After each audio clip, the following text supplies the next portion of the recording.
Hello,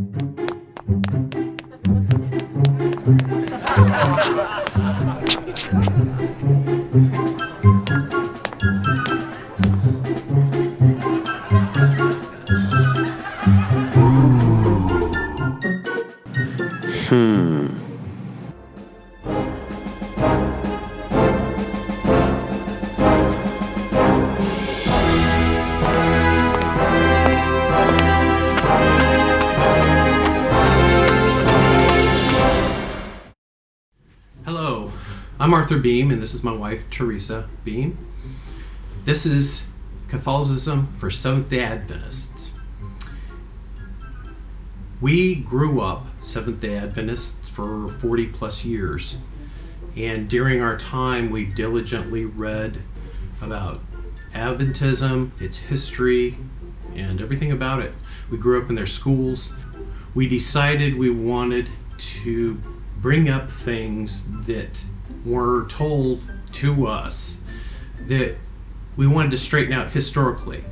To our friends, we have many friends that are still Seventh-day Adventists and family members.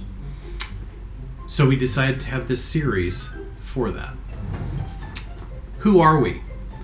Well, like I said, I'm Arthur Beem. I grew up Seventh-day Adventist. I grew up on the West Coast, lived in the middle, lived in all around the United States, and I had a view of Seventh-day Adventism that was kind of global, at least for all the United States, because my father was a Seventh-day Adventist school teacher when I grew up. When I got a little bit older, he became a principal, a Seventh-day Adventist principal for their schools, and later on became a educational superintendent that had 3 states that he was over, and directed all the education for them, the books they used, the topics they were going to teach. And then later on he also became a pastor. So I have a very well-rounded view of Orthodox Seventh-day Adventists. They growing up, we had constantly theological discussions, constantly doing things for the school and the church, Pathfinders. I was in everything you can possibly be in. I even graduated from a Seventh-day Adventist university and worked in the Seventh-day Adventist health system as well. So I feel like I have a very well-rounded, in-depth view of what Seventh-day Adventism is, and is even as of today. So tell them about you. Okay. Well, for me to remember it, I had to write it down, because from the time I was little, our family was extremely involved in the Seventh-day Adventist Church. My dad taught in Sabbath school, and he often spoke in church because he's an Adventist lay pastor. I grew up in the choir with my dad, so it was actually, Sabbaths were the most fun day of the week. We loved Sabbath. It was a wonderful family day. I was always a choir member since I probably was 5 years old. I wrote for several SDA publications. I helped since I was 12 in Seventh-day Adventist Sabbath schools, and I even started with a few friends of mine and ran a children's church that went on for years. I volunteered as a teacher in the SDA schools. I served on the SDA church board and on SDA church school boards. I grew up, and we went, like he said, both of us grew up in Seventh-day Adventist schools from elementary.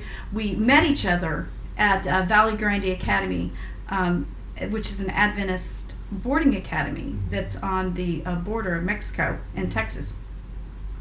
Then we also went to Southwestern Adventist University together, and both of us graduated there. I started and was president for 15 years of an Adventist abortion education group or an organization, Pro-life, yeah. Right? That kind of merged with Adventists for Life, and I was president of Adventists for Life. So I've been very involved with the abortion thing for like 20 years, as I was an Adventist with the pro-life movement in Adventism. I think we could say that we have the SDA equivalency Paul's credentials for being a Jew. I think we're pretty good. And I want to say hello to all my friends, Seventh Adventist friends in Keene that might be watching, and all those people in Dallas that might, and we love you. And I hope that you will listen, and I hope that we don't offend you, because that's not the point of this, to say anything that's going to offend you. We just now have been 10 years in Catholicism. Yes. And I mean, when we get into something, we get into it, dive in full-fledged into it, and we read everything we can get our hands on. We talk to everybody. So I could say after 10 years of Catholicism, we really know a lot about it. Well, we did the same thing with Catholicism that we did with Adventism. Yeah. Is we look for new things that we don't know. And we wanted to know our faith as Seventh-day Adventists. Right. And we went to the Sabbath schools that were delving into the difficult topics to try to get a good concept of what Adventism is and was. And you know what? I want to make this clear. We're not just Adventists. We're dedicated to the Lord. So this isn't just to our friends and family or other Adventists who might be watching this. This is to anybody who is interested in it. Right. So this isn't obviously for the Adventists who know this, but here's some statistics on current Adventist church, its size, its members, just things like that. We just want to make sure anybody who happens to run across this video series, this is who Adventists are, because a lot of people out there don't even know. I mean, they might have heard of some Adventists, but and mind you, the statistics we get are from Adventists. Yes. We don't get them from CNN or something like that. We'll go to the Adventist source for anything we say, just like for Catholicism, about Seventh-day Adventists, and then for Catholicism, we go directly to Catholic sources as well. Right. And we'll go to history sources on each of those as well. But here's a few statistics. Okay, so these are from the Seventh-day Adventist website, and I think this is not 2017 or 18, so these are fairly current. There's around 200 million baptized Seventh-day Adventists, and we're going to put some graphics up in a minute so you can see this, actually from the website. 200 million. Wow. No, 20 million. Did I say 200? Yeah, you said 200. It's 20 million. Sorry. 20 million baptized Adventists 20 million. On their books, as far as we know. Sorry. Okay, thank you for correcting me on that one. Okay. I'm sure they would love to have 200. Wow. Over 150,000 congregations, churches, and home groups. That's worldwide. They have over 300,000 employees. They have over 8,500 schools, including universities such as Loma Linda University, and worldwide about 2 million students that attend Seventh-day Adventist schools. They have 200 hospitals and over 325 clinics. They have 59 publishing houses. Adventists advertise that a person in the world becomes Adventist every 22 seconds, and a new Adventist church is organized every 4 hours. And we're using the term Adventist, like an Adventist, when they refer to themselves, they refer to themselves a lot of times as we're Adventist. But for those that aren't Adventist, the whole actual name is Seventh-day Adventist. Yeah, it's a Seventh-day Adventist. The proper name. Yes. Right, because the Millerite ended up spawning many different Adventist churches, and the Seventh-day Adventist Church is only one branch of those. Okay, right. So, but I want to tell you something a little bit about Adventists. In 1860, the denomination sprang. Oh, it was actually in 60s. It wasn't exactly. The denomination sprang from an earlier, very fascinating thing called the Millerite movement. Mm-hmm. I have a book that covers a little bit about that story, which is just, oh my goodness, such an interesting time in the United States at that time. Fascinating. And at that time, this group of Seventh-day Adventists believed that the Lord had given a new addition to the gospel, a new end time revelation to his people.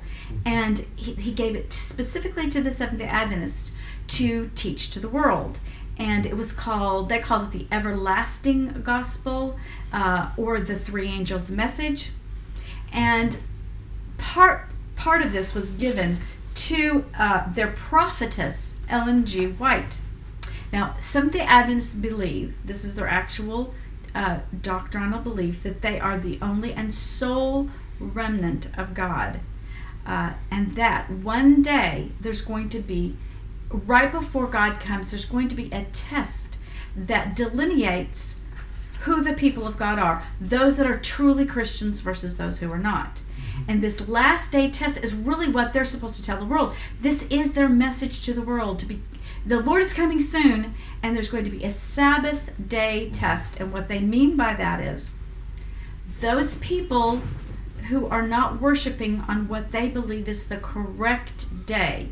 They believe that Adventists have the correct day of worship, which is the Jewish Sabbath, which was from Friday night sundown to Saturday night sundown. And that's what's spoken about in the Ten Commandments.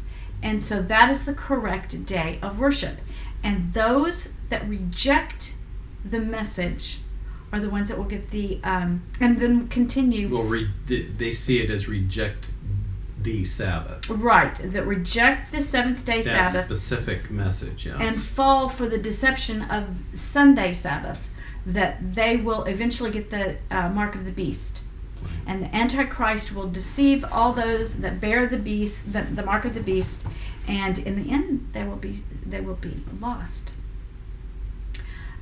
So they believe that after probation closes, that the Catholic Church, along with all the apostate Protestant churches that continue to go to church on Sunday, even though they know that's not the correct day to worship, that those people will come after the Seventh-day Adventist Church and persecute and even martyr them. And that's what Adventism teaches. And you can find that in the Well, you can find that in about every single. They have a Daniel and Revelation seminar, pretty much every year.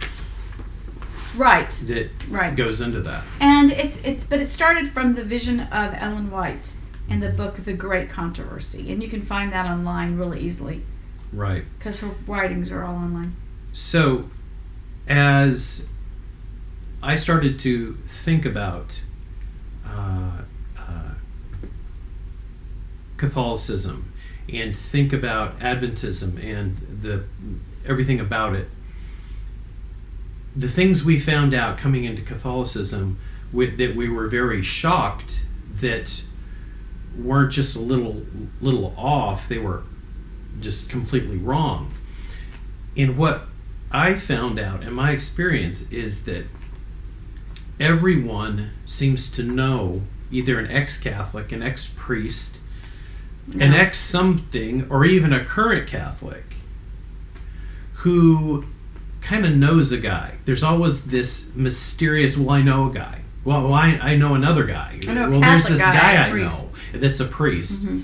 And it's gotten to be kind of this euphemism you can hear all across the United States, that they know somebody, and this know a guy, whoever that may be, seems to know and be authoritative about what Catholicism is and what we believe. And what we have found out is whoever that guy is,